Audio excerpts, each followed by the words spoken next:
ba? Interview na nagreklamong si Marites na siya daw ay buntes at tinatago ang kanyang pagbubuntes sa pamamagitan ng pag-jacket at pag-sweatshirt. Ngayon naman, tawagan natin ang nirereklamo, si Berna.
Okay, para malaman naman natin ang opinion ng taong bayan, maaaring interview natin si Ate.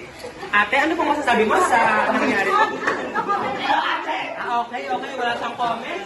Ikaw naman, ano masasabi mo sa nangyayari ngayon? Sinong Tumayo po.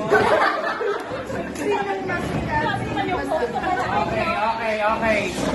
Ngayon naman, ano namang masasabi ng ating taong bayan sa nangyayari ngayon?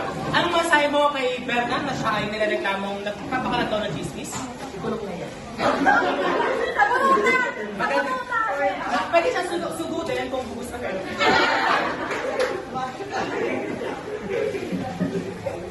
Okay, para malaman natin ang totoo, tawagin naman natin na nagsabi kay Tanya na buntis daw si Marites. Sino pa talaga nagsabi sa'yo? Si Alias. Maaari pa natin ilabas si Alias Boyet? Ito po. Si Boyet? Yes po. Sabi mo bakla ka.